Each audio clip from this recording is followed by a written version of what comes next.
Students, now we do some numerical problem based on Newton's second law is that calculation for force. यानी कि अब हम force को अगर गिवन कंडीशंस के अकॉर्डिंग अगर हमें फोर्स काउंट करना है या फिर हमें मास या एक्सीलरेशन काउंट करना है तो वो कैसे करेंगे न्यूटन सेकंड लॉ से, इस पर बेस्ड कुछ एग्जांपल्स हैं. Our first example is calculate the force required to produce an acceleration of 5 meter per second square in a body of 20 kg. Calculate the force को क्या करिए, कैलकुलेट करिए. Required to produce, उस force को calculate करिए जो एक body जिसका मास कितना है 20 kg, उसमें 5 मीटर पर सेकेंड स्क्वायर का एक्सेलरेशन प्रोड्यूस करने में ज़रूरी है. तो सबसे पहले हम अपने गिवन अमाउंट लिखेंगे कि आपको क्या क्या गिवन है. इससे इजी रहता है कि हमें क्या निकालना है और क्या दिया गया है. हमारा गिवन है एक्सेलरेशन, उसको ए से डिनोट करते हैं. A is equal to 5 metre per second square. Mass m से डिनोट करते हैं equal to 20 kg. Unit should be SI. आपका यूनिट क्या होनी चाहिए सब, आपका इंटरनेशनल यूनिट्स होनी चाहिए. ठीक है, अगर नहीं है किसी की तो हम उसको क्या करेंगे, चेंज करेंगे. तो एक्सेलरेशन की international unit metre per second square होता है, तो इट्स करेक्ट. और मास का जो इंटरनेशनल यूनिट है आपका एसआई यूनिट, वो केजी ही होता है, तो ये भी क्या है, करेक्ट है. तो अब हम अपना क्या कैलकुलेट करेंगे, फोर्स. तो न्यूटन के सेकेंड लॉ से हमने डेरिवेट किया था कि force equal to mass into acceleration. Put the values 20 into 5, multiply करेंगे. 5 0 इज 0, 1 एंड 5 2 इज 10. तो एफ का कितना आया, 100 न्यूटन, क्योंकि फोर्स का जो स्टैंडर्ड इंटरनेशनल यूनिट है वो क्या है, न्यूटन है. जब ये सब स्टैंडर्ड यूनिट में है तो फोर्स ऑटोमेटिकली आपका स्टैंडर्ड यूनिट में क्या होगा, आपको ऑब्टेन होगा. लास्ट स्टेटमेंट लिखेंगे क्योंकि न्यूमेरिकल्स में स्टेटमेंट्स बहुत इंपॉर्टेंट होती हैं. लास्ट में लिखना, so the force required to produced an acceleration of 5 metre per second square in a body of 20 kg is 100 newton. ज़रूरी नहीं कि आप यही स्टेटमेंट्स लिखें, आप अपने पास से भी इन स्टेटमेंट्स को क्या कर सकते हैं, बना कर लिख सकते हैं. अब हम अपना सेकेंड एग्जाम्पल पढ़ते हैं. Find the acceleration produced when a force of 60 Newton acts on a body of 300 gram. Acceleration find करिए एक बॉडी में जिस पर 60 न्यूटन का फोर्स एक्ट है. एक्ट मतलब लगाया जा रहा है, और बॉडी का मास कितना है आपका 300 ग्राम. सबसे पहले गिवन लिखेंगे. हमारा फोर्स कितना दिया है आपको क्वेश्चन में, 60 न्यूटन. मास कितना दिया है, 300 ग्राम. अब एफ फोर्स 60 न्यूटन, ये आपका स्टैंडर्ड यूनिट है, बट आपका जो मास का स्टैंडर्ड यूनिट होता है वो क्या होता है, केजी. बट आपको यहाँ मास किसमें दिया गया है, ग्राम में. तो आप इसको चेंज करेंगे. 1 ग्राम में 1/1000 kg होता है, तो 1000 से डिवाइड कर कर हम इसे केजी यानी कि किलोग्राम में कन्वर्ट करेंगे. तो हमारा मास कितना आया, 0.3 किलोग्राम. अब हमें क्या फाइंड आउट करना था, एक्सेलरेशन. तो अब हम अपने फॉर्मूले को, सेकेंड इक्वेशन से जो हमारा फॉर्मूला है वो क्या है, F is equal to M into A. हमें क्या चाहिए बच्चों, ए चाहिए. तो ए मल्टीप्लाई में है तो एम कहाँ जाएगा, डिवाइड में. तो A is equal to F upon M. Put the values को पुट करेंगे. एफ कितना है आपका 6 और एम कितना था 0.60. एफ आपका 60 था और एम कितना था 0.3. डेसिमल को हटाने पर ऊपर एक 0 लगेगा. देन आप इसको क्या करिए, कट करिए. 3 1 इज 3, 3 2 6 0 0. तो आपका एक्सेलरेशन कितना आया, 200 metre per second square. Therefore, produced acceleration due to 600 Newton force acts on a body of 300 gram is 200 metre पर स्क्वायर. ये हमारा लास्ट स्टेटमेंट होगा जो क्वेश्चन का एंड पॉइंट होता है. आपको अगर इन दोनों न्यूमेरिकल्स में कोई भी चीज़ समझना है तो वो आप मुझसे पूछ लें. अब हम अपना एक थर्ड एग्जाम्पल करेंगे जो थोड़ा सा कॉम्प्लेक्स है, जिसमें सीधे सीधे टर्म्स नहीं दी गई हैं. टर्म्स को आपको फाइंड आउट करना पड़ेगा. देखिए third example, the velocity time graph of a ball moving on the surface of a floor is shown in the given figure. आपको एक बॉल है जो एक फ्लोर, एक फर्श की सरफेस पर मूव कर रही है, उसका आपको एक ग्राफ दिया गया है. आपको इस ग्राफ को क्या करना है, देख के ऑब्जर्वेशंस निकालने हैं. Find the force acting on the ball, आपको उस बॉल पे जो फोर्स एक्ट कर रही है उसको कैलकुलेट करना है। If the mass of the ball is 50 ग्राम, अगर बॉल का मास कितना है 50 ग्राम। तो देखिए बच्चों, आपको ये क्या दिया है, वेलोसिटी टाइम ग्राफ दिया है। तो पहले हम इस ग्राफ को समझ लेते हैं। आपकी जो एक्स एक्सिस है इस पर क्या लिया गया है, टाइम, और टाइम की SI यूनिट क्या ली गई है यहाँ पर, सेकेंड। यहाँ पर आपका वाई एक्सिस पे क्या लिया गया है, वेलोसिटी।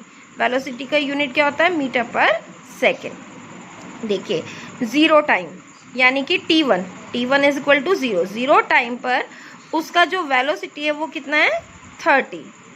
और फिर वो धीरे धीरे, अगर आप ग्राफ देखें तो स्लोप आ रहा है, यानी कि धीरे धीरे ऑब्जेक्ट का जो वेलोसिटी है टाइम बढ़ने के साथ वेलोसिटी क्या हो रही है, कम हो रही है। और T2 यानी 6 सेकंड पे, 6 सेकंड पे उसकी जो वेलोसिटी है वो क्या हो गई, 0 मतलब ऑब्जेक्ट मूव करते करते क्या आ गया है, रेस्ट पोजीशन में आ गया है। तो ग्राफ क्लियर हुआ। अब हम इससे अपने ऑब्जर्वेशन काउंट करते हैं।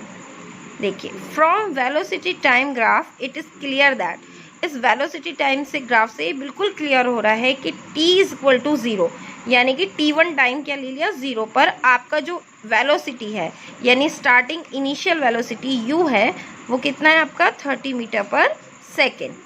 And at t equal to 6 second, t यानी कि 6 सेकेंड यानी T2, आपका वेलोसिटी, फाइनल वेलोसिटी v कितना है, 0, यानी कि आपका ऑब्जेक्ट कौन सी पोजीशन में आ गया है, रेस्ट पोजीशन में।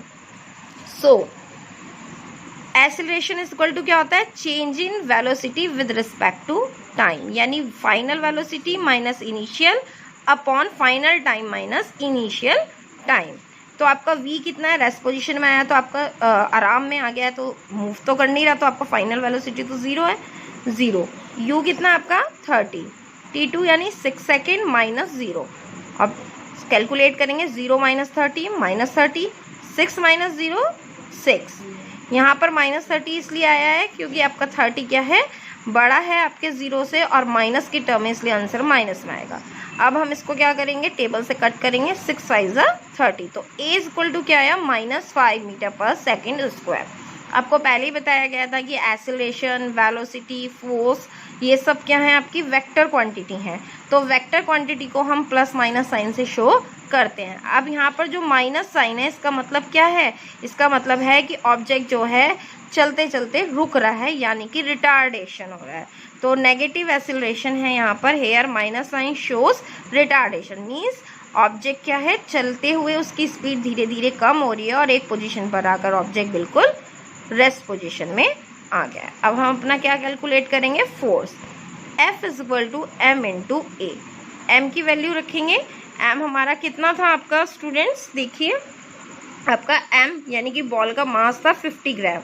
जैसे अभी पहले वाले न्यूमेरिकल में हमने इसको चेंज किया, बिल्कुल वैसे इसको ग्राम को किलोग्राम में चेंज करेंगे 1000 से डिवाइड कर कर, तो आपका आंसर आ जाए। अब देखिए इसको सॉल्यूट करते हैं कि कैसे सॉल्यूशन होगा इसका। F equal to 50 upon 1000 into acceleration कितना आया हमारा, -5। तो आप इसको सॉल्व करेंगे तो आपकी वैल्यू आएगी F is equal to -0.25 newton. अब आपका फोर्स भी वेक्टर क्वांटिटी है, इसलिए ये भी क्या आया है, नेगेटिव में आया है। तो यहाँ पे नेगेटिव साइन का मीन्स है कि ये जो फोर्स है जो उस बॉल पे लगी है वो उसके मोशन, यानी उसका जो, अगर वो लेफ्ट में जा रही है तो आपका फोर्स किधर काम कर रहा है, राइट साइड में, यानी कि मोशन के अपोजिट डायरेक्शन में ये फोर्स अप्लाइड हो रही है। The negative sign shows here that the direction of force acting on the ball is opposite to the direction of velocity of the ball. ठीक है, अभी एक और एग्जांपल हम सॉल्व करते हैं।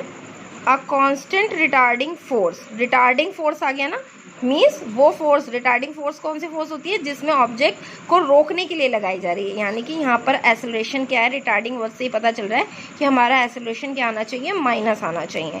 Of 50 Newton is applied on a particle of mass 20 kg। एक retarding force है 50 न्यूटन की, जो एक ऑब्जेक्ट जिसका मास 20 kg है उस पर लगाया जा रहा है with initial velocity 15 metre per second. अब स्टूडेंट यहाँ पर फाइनल वेलोसिटी नहीं दी, बट आप इस रिटार्डिंग फोर्स से ही समझ सकते हैं कि रिटार्डिंग फोर्स किसी ऑब्जेक्ट को रोकने के लिए लगता है, यानी कि फाइनल वेलोसिटी आपका क्या है, 0। तो after how much time will the particle stop, कितने समय के बाद पार्टिकल स्टॉप हो जाएगा। तो चलिए सॉल्यूशन करते हैं। पहले गिवन लिखते हैं as usual. F equal to हमारा कितना दिया है -5 न्यूटन, मास 20 kg, दोनों आपका स्टैंडर्ड यूनिट में है तो कोई चेंज करने की ज़रूरत नहीं है। आपका इनिशियल वेलोसिटी क्या है आपका 15 मीटर पर सेकेंड। यहाँ फाइनल वेलोसिटी क्या लेंगे 0, क्योंकि हम क्या लगा रहे हैं एक रिटार्डिंग फोर्स लगा रहे हैं। रिटार्डिंग फोर्स वो फोर्स होता है जो किसी ऑब्जेक्ट को रोकने में लगता है, ठीक है। तो इसलिए एक्सेलरेशन भी हमारा क्या आएगा रिटार्डिंग, यानी कि माइनस आएगा। हमें क्या कैलकुलेट करना है टाइम। नाउ सेकेंड अपना फॉर्मूला है जो हमारे सेकेंड इक्वेशन पर बेस, उसे ही लेंगे। F is equal to m into A. अब हमारे पास a, या तो आप डायरेक्टली पहले a निकाल कर वैल्यू पुट कर दीजिए, या आप उसको यहीं पर सॉल्व कर लीजिए, ये आपकी चॉइस है, आप जैसे आपको इजी लगता है वैसे कर सकते हैं। F is equal to m into A को और हम क्या लिख सकते हैं v minus you upon T. यहाँ पर T1 T2 आपका फाइनल टाइम आपको निकालना है। शुरू में तो रेस्ट पोजीशन आपका जिस टाइम से चला है तो वो तो 0 ही लिया जाएगा। तो T is equal to cross multiply करके हमने T फाइंड आउट किया तो कितना आया m into v minus you upon F. Put the values, m कितना था 20, v आपका 0 है, u आपका 15 है और f माइनस 50 है। 20 0 में से आपके 15 माइनस किए तो कितना आएगा -15 अपॉन -50। तो माइनस से आपका माइनस क्या हो गया कट हो गया। अब बाकी कैलकुलेशन करेंगे। देखिए 20 इंटू 15 अपॉन 50, 0 से 0 कट हुआ, 5 1 5, 5 3 इज 15, 3 2 6। तो आपका टाइम कितना आया t is equal to 6 second. So after 6 second the particle will stop, यानी कि 6 सेकेंड के बाद जो हमने उस पर रिटार्डिंग फोर्स लगाई थी वो फोर्स लगने के 6 सेकेंड बाद पार्टिकल क्या हो जाएगा विल स्टॉप, पार्टिकल स्टॉप हो जाएगा। Hope you are understand clearly all the numericals problem. Do the rest problem yourself.